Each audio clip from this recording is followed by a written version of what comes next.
All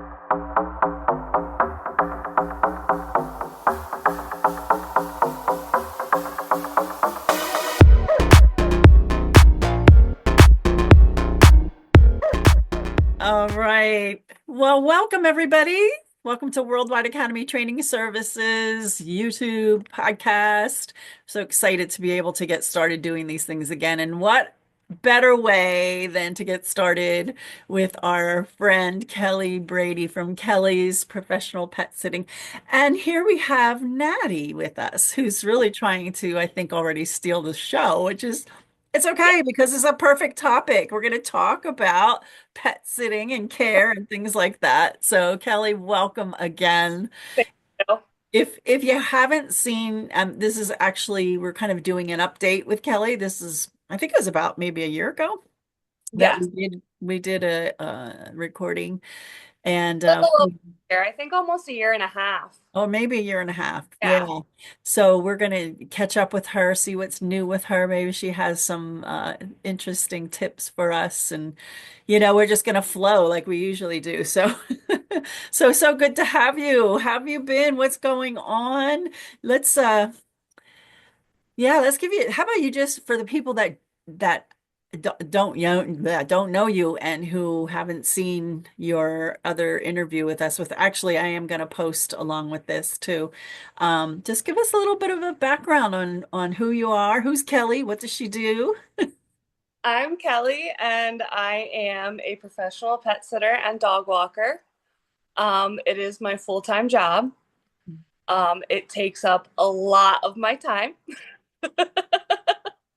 but generally I work with a lot of shy and timid dogs, and I build a relationship with them so that their parents can go away on vacation and their dogs can be happy and healthy at home.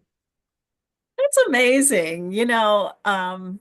To be able to do something that you love and do it full time and earn a living is just amazing. I mean, that is the dream of most people to I am really, very grateful for what I have. I don't take an ounce of it for granted at all. I know you don't. And I'm sure that people so appreciate you. And I like that you have that like that niche, that specialty of working with those shy pets, those shy dogs. So is it just dogs or No, I take care of dogs, cats. I love birds. Like I love birds. I take care of these people have two guinea pigs upstairs, so I clean up their area every day and make them fresh salads. Um, can you come make me a fresh salad? no, sometimes it looks really good when I give it to them. But I take care of a lot of different animals, some exotics, not all. There's some out there that just creepy crawlies. Yeah. Yeah. Hey, listen, before we go further, I just want to remind people, would you please hit the like button, subscribe, and share, leave comments. We're really trying to be able to go live on our channel. We can't do Yeah, that until we have enough subscribers, and it really only takes a second to click it so that we can bring you some more interviews and more information, really helpful information. Also, Kelly, I think I really am going to post this interview also on I have another channel called The Sound, which is a channel through my Sound Media Productions where I like to bring people on who can encourage others and bring them hope. And we talk about our purpose, and so I think this will fit really well in oh, that absolutely. as well because you are doing it. You're living it. So tell us, when did you start to develop, like, what's the history of this? How'd you get into this? That's that's a very long story. Okay. So in 2014, my brother and his now wife were hanging out with their friends in Allentown. They had just come back from the bar and they were just, doing a nightcap type thing. They were in their 20s. So Yeah. and Understandable. somebody walked in the house and said, "There's a rabid dog outside." And like that, my brother, like we grew up on a horse farm, so we've always been around animals. My brother went outside and he saw this tiny, emaciated pit bull Mm, with missing fur. Her skin was exposed. mm. And he sat down and she just laid in his lap. Aw. So within that, they all the friends took the dog to Quakertown Vet, where she received care for a few days. And then she came home to me and she healed at our house. I can send you pictures of her so people have a visualization of how bad it Mhm. was. Okay. So through that, I met a lot of people. And slowly, like a friend would ask me here and there, I see your love for animals. Would you mind watching my dog while I'm away on vacation? Mhm. And I did that. And then they would tell their other friends. And it sort of just snowballed into a side gig for me for quite a while. And Mhm. I worked several different jobs. And one day I was able to bring on a friend with me to help me with my work.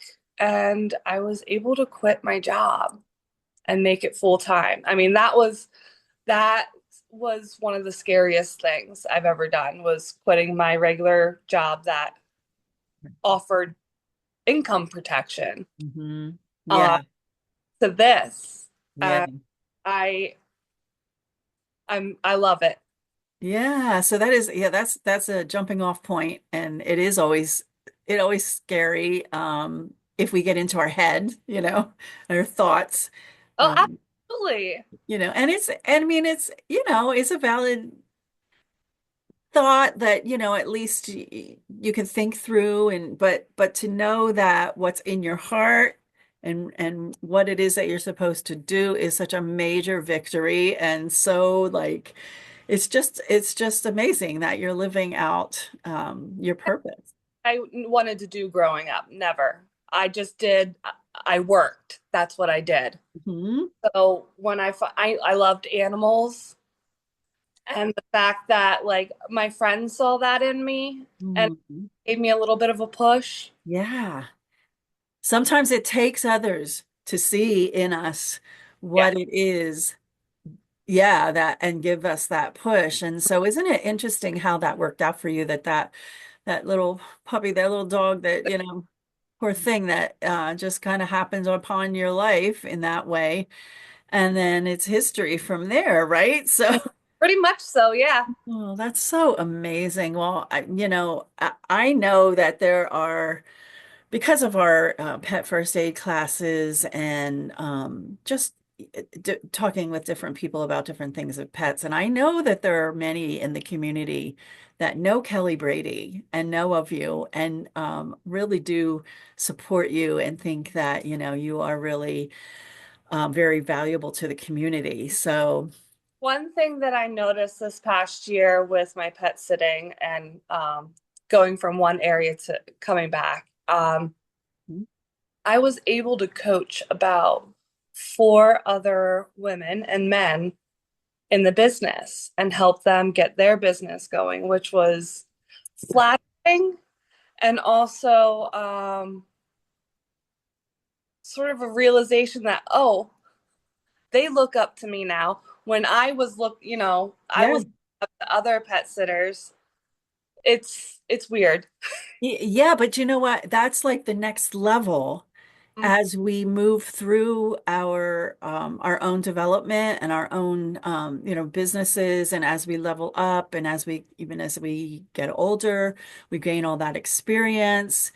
That is so cool. That's where, It is. that's the next step and the next level. And I love that. That's It sort of gives you a little bit of imposter syndrome. Not gonna lie about that. Oh no, I hear you. I Yeah. understand, believe me, very much so. And yeah, but that's really good to know. So So is that something that, well, now people know. So, Yeah. are you open to having more people come to you? I mean, I I, think, excuse me, I don't mind people coming to me for questions at all. I think networking and talking with other pet sitters expands your knowledge. mm, I try to network with as many pet sitters as I possibly can in the area. I became friends with a lot of them. It's just a great community and we support each other. We aren't competition in any way. that's really good to hear Yeah. because I don't see that. It's not very common in a lot of areas of business. But I think pet people, and I'm going to ask you this question too. Um, I think people that love pets and work with pets, obviously they love them, they care for them. They just have this incredible amount of compassion for them. And sometimes and I would ask you what you think about this. Sometimes I think people love pets more. What do you think about this statement? They love pets more than humans. Yeah. Why Yeah. is that? I think pets are extremely forgiving. Mm, They don't judge you. yeah. Whereas people have opinions about everything that you do. Although I have seen some pets have opinions in their own Yeah, way. no, yeah, I get you side eye here and there. Don't worry. You know, it's amazing the things that you can see, the personalities that come out of them. But yeah, sometimes I always think that sometimes, we do our we do of course pet first aid and CPR, and then we also do first aid and CPR for humans. Mhm. And it's like, it's so much harder to get people to come out to that. And I'm like, sometimes our instructor Thurston and I talk, and we're like, I don't know, it just seems like people love pets more than they do humans. Now we know that's not true. It's just, I know pet sitting is now a growing trend. mm, It's become a lot more popular recently, yeah, yeah. And which, that's good. yes, it is. It's very good. It's great to have a lot of people. What I always suggest potential clients for hiring a pet sitter is make sure they're insured, bonded, the basics. Hmm. I've spent a lot of years learning how animals, their body language, just, I know not to invade their space. Like when I go to somebody's house for the first time, I go in, I introduce myself to the person, and then I allow the dog to approach me when it's ready. I'm not going to insert myself immediately. Hmm. That's invading their space, and a lot of times pets just want to be left alone. Just like people. I Yeah, mean, it really is the same there. Like, don't like encroach on yeah, let me people's warm up to you spaces. first. And the only thing they can do is bite you, people can like push you away or whatever. Um, but what do you think if if anything, because I know you have so much experience and I know that you're so well appreciated in the community. What do you think sets you apart? Or do you think? I mean, I see that you obviously you ha you have so much knowledge that you've gained through experience, Yes. but there's so many questions I could ask you as far as pet sitters, like um how yeah, you tell me, what do you think? Oh gosh. Too many questions. I probably I'd probably have to say um my compassion with the pets. Like when I offer I have a very calm soul when it comes to being around animals. Mhm. I have a calm demeanor. They they pick up on that. Mhm. And that's just I build off of that. Mhm. I Yeah. I can't really it's like I can't sell myself like that, like toot my own horn, you know? Oh, I know. And Weird to do that. and that's okay because because your actions really tell, Yeah, our actions speak louder than words, as they yeah. say. But yeah, pets can tell. They can tell your spirit. They know, right? Mhm. So um what what do you want to share with us today? Do you have So any I tips? have three dogs, large dogs, and one of them is, hold on, a 5 month old. Come here. You want to come here? Say hi. A 5 month old, I think a Saint Dane. I think my client thinks she got a Saint Bernard, but she is Oh, she is large. my goodness. Hello there. So I keeping a Oh, puppy business is a lot. I won't even lie. So I bring, hold on, a lot of enrichment items. This is called a Snoop ball, okay. and a little bit of kibble of her kibble in here with a few high value treats. And I'm just gonna put that on the floor for them. Okay. And what they do is they have to roll it around, and in order to get the treats fall out when they roll it around. Okay. They will keep busy doing that. We'll just roll them around. That's interesting. I've not seen this. Yeah, no, that's perfect. And they come in all different sizes.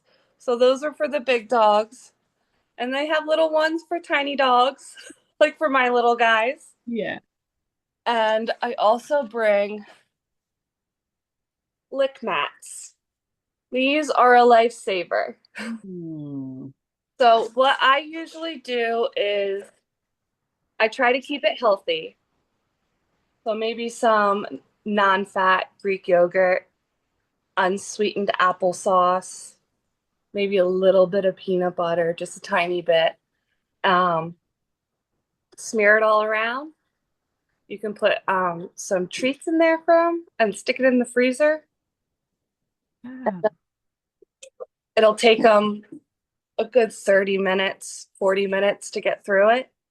And okay. licking is a calming thing for dogs. So this would be Okay. a mental stimulation for them. So are the treat balls that I I use. was okay. I was going to ask you, like, what is the purpose of that? So, oh, that's good to have. So the treat balls, they have to figure out how to get the treats. Hmm. So at first, they weren't sure how to use these. So they had to figure it out on their own. And that's where the mental stimulation comes in. We should try that with ourselves. Need a little mental stimulation. Let me just Yeah, stick my. yeah, Oh, that's so cool. It's amazing the things they come up with, you yeah. know? I Yeah. have I have treat puzzles. Those aren't as popular. What are they? I don't have any with me at the moment, but they're just puzzles you can put pieces of treats in, and then you like close them, and the dog has to figure out how to open it. Oh, yeah, okay. Wow, that's a whole business in itself, right? Coming up with There's that. a lot to it. I carry a lot of stuff with me. I bet you do. Yeah. Well, that is really cool. So, and I wanna touch base with dog walking. Yes. Something that happens to me a lot, unfortunately, is I I was get going to bring that up actually. Go yeah, ahead. I get approached a lot. And through the years, I am very vocal with the dogs that I'm with. A lot of them are shy, timid, or reactive. And a lot of people, I don't think they don't mean it to be inherently bad, but I don't think they know proper etiquette. And that's what it comes down to. So, for example, I was walking 5 dogs one time all at once, and the neighbor came out with his dog unleashed and let the dog into the road when I was trying to pass by. And I asked him kindly to get his dog several times, and he didn't. And I am very, again, I'm very vocal. So I've asked numerous times for you to get your dog. I'm holding on to 5 dogs. Mhm. That is a dangerous mix. Even if those dogs know each other, it's still very dangerous. Mhm. I am holding on to 5 dogs. Yeah. So Wow. this dog gets in the middle of the dogs. I am walking, and the owner refuses. Long story short, finally he got the dog, and I was able to get the other dogs back to their house. Wow. But that also prompted me to get a body camera for Hmm. my own protection and for my clients' dogs' protection. Because that man, if something would have happened in that moment, let's just say one of the dogs got nervous and nipped, it would have been an absolute brawl. Yeah. And Yeah. that's me and my clients' dogs in danger. And I don't take that lightly whatsoever. Right. And it's different because you are responsible for another's dog or pet. And Mhm. so you really have to take those precautions. And I think a lot of people, I don't think they, especially like when you have your own pet, like, I mean, you know your pet and, but you, but some people I think forget that they're still an animal, Yes. and Yeah. they don't react like Hmm. us. And so that can cause some problems. But yeah, I was going to bring that up to you because I did see a post that you put in the other day about approaching you if we see you walking a dog, not to approach you. Like I was walking an old beagle the other week, and a woman was walking by with a beagle of her own on a retractable leash. And I don't like retractable leashes for many, many reasons, but she, before even asking, already had her dog almost halfway to me. Mm, And I'm saying no. And she's like, but we're walking the same dog. And I'm like, I mm, understand that, but he is 14 years old and does not want to meet your dog. mhm, mhm. It's things like that, or, oh my God, can I pet it? And it's no. Yeah, I've learned a lot. I've learned a lot from you regarding that, and I think of you too. Sometimes when I'll be walking on a path or a trail and somebody has a dog.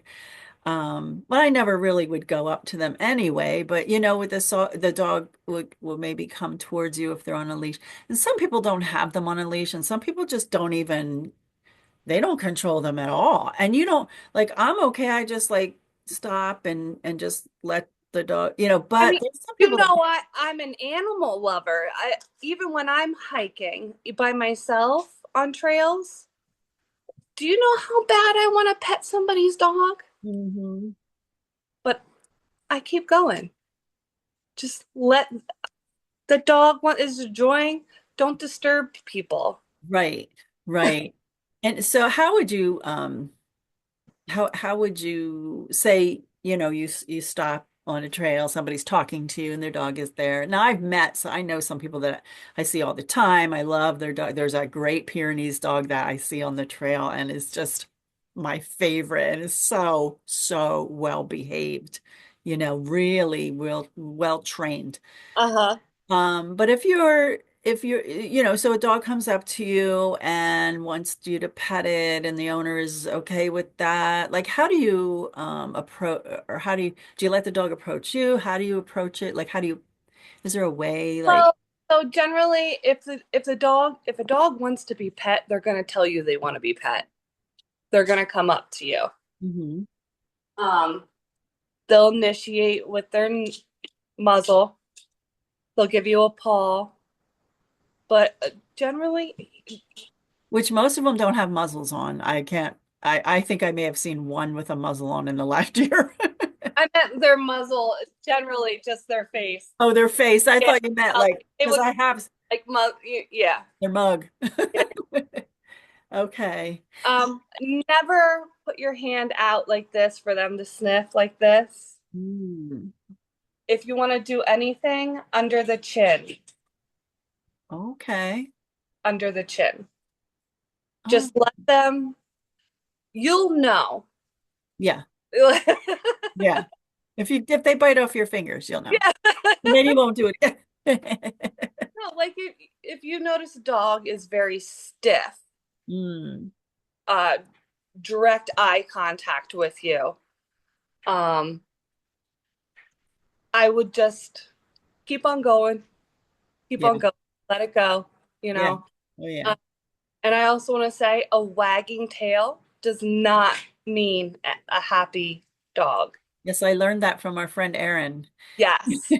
That's which like, my God, they love you. And I'm like, we're still hoping that would get her on. Yeah. What about barking? on a trail or I don't know. oh, Is there a like difference? with meeting a Like dog. walking and a dog is coming towards you. It's, maybe maybe they're on a leash or maybe they're not. Mostly they're on a leash and they're barking, barking. So I walk a lot of reactive dogs. In the beginning, when I first meet the dog and we start our initial walks, I work with a cue that look at me. And once they make eye contact with me, I reward them with a treat. Mm. So that's my goal when I'm first walking a dog is to get that Mhm. right, to get that cue that they know that cue. Mhm.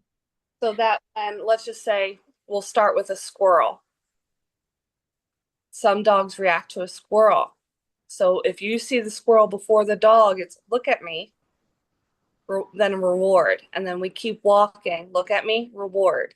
As long as they're keeping their eye on me, Mhm. getting the reward, and the reward is better than choking themselves out trying to get a squirrel.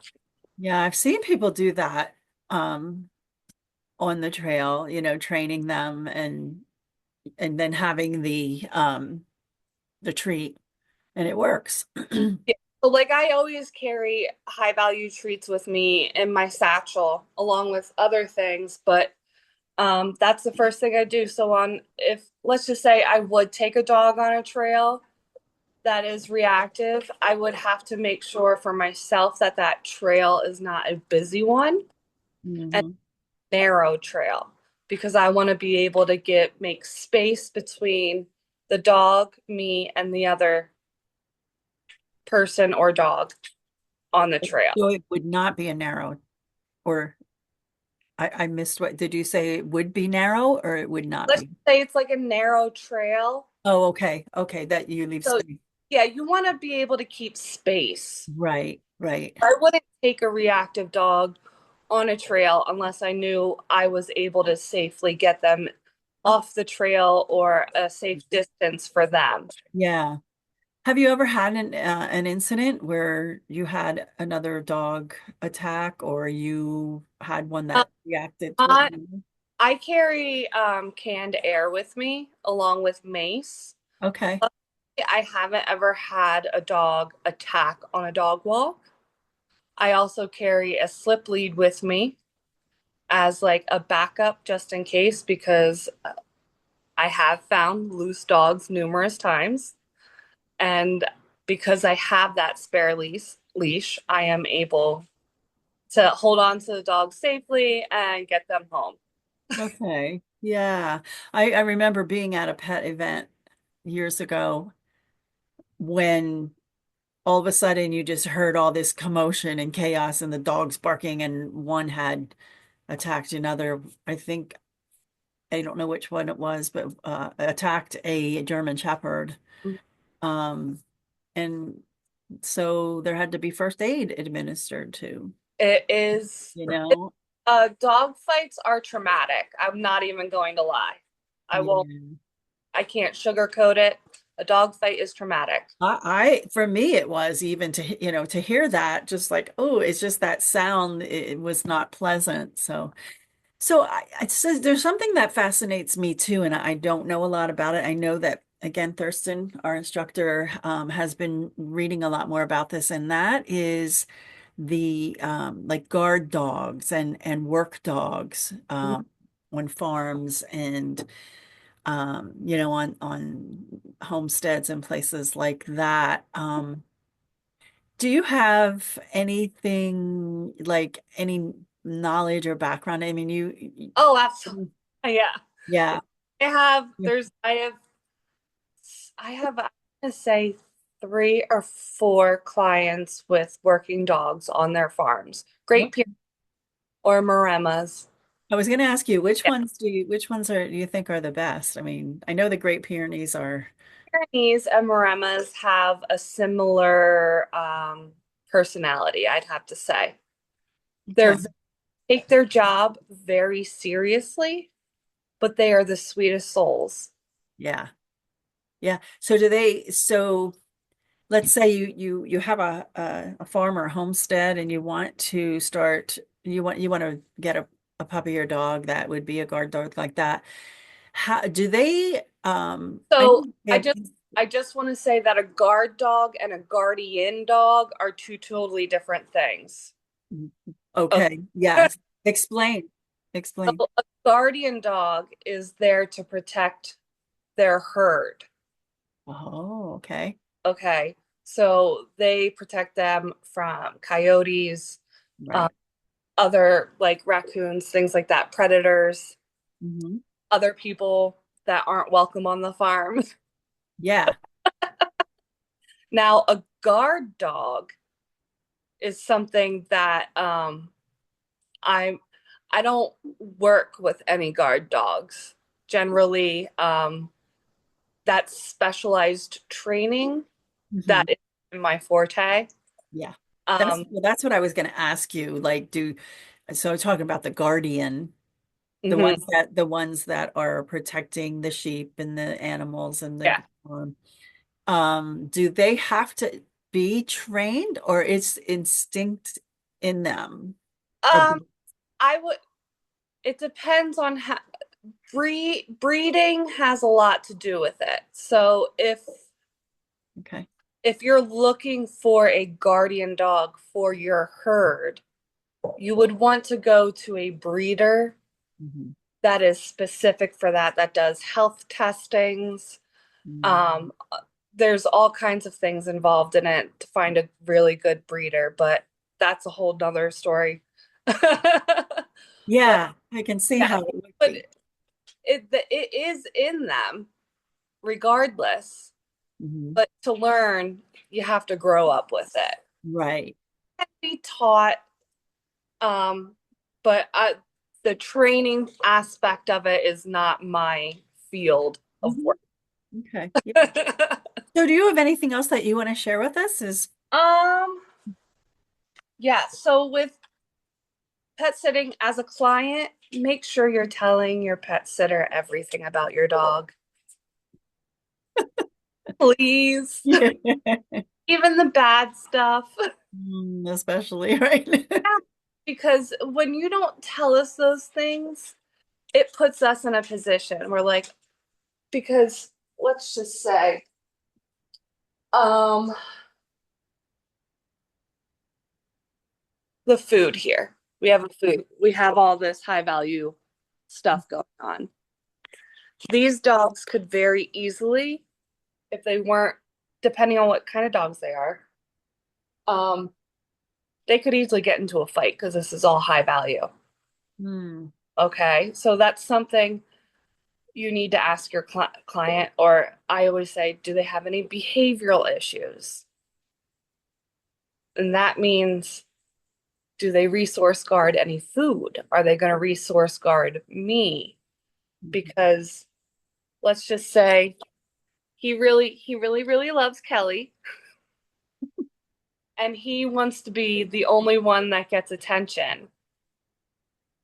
He could growl at the other dogs or nip at them if he wanted to. We don't want resource guarding or anything like that. So telling your pet sitter anything like that is, please do that. It helps better serve you as a client. Right, right. I And want to be able to go on your vacation with no issues. right, of course. And including And any medical conditions, right? yeah, I mean, I'm sure that's something that you want to know. yeah. Um, Don't yeah. hold the information because you're afraid that the pet sitter would be like, oh no. Because Mm, I would rather have the pet sitter say, that's not something I'm comfortable with. Let me refer you to somebody else. right. Find the perfect person for your pets. Yeah, that's good. Yeah. Like that. That's good. So, how can people get in touch with you? I mean, do you even have any openings? I know you have steady clients and It all depends. I'm working on just focusing on dog walking for the next year because I I have put in a lot of time with my overnights, and having 3 dogs now, I really want to be home with them. I miss them. like being home with your children. So, I don't have children, they are my children. Yeah, right, right. So, I'm focusing on dog walks. I'm not taking on any clients for overnight care because that schedule's very full for me. Mhm. Um, so I'm doing drop-in visits and dog walks for people. But Okay, I'm covering the West Lehigh Valley now. So Fogelsville, Orfield, Upper Macungie, Bridings area. okay. And so what we'll do is we'll link your information below so Thank people can get in touch with you. Yeah, well, it's been so fun catching up with you. I know that I loved hearing how you're coaching others. We're going to talk about that some more. Um, and I just love to see the progress and just see you happy doing what you love to do. And so really appreciate you coming on, Kelly. I really do. And so it's so fun to have your your clients right there with us. Had some special guests. Yes, the special guest. So, all right, everybody. So I hope that you enjoy this. Please share this, like, subscribe, comment. What do if there's anything that you do, any questions you might have for Kelly, please do that. Let's Yeah, get those thumbs up, and well, I'm sure we'll be back with Kelly again soon with some probably. new info for you or no more updates. So, yeah. All right. Well, we'll see you again. Thank you so much. You're Ciao, welcome. everybody.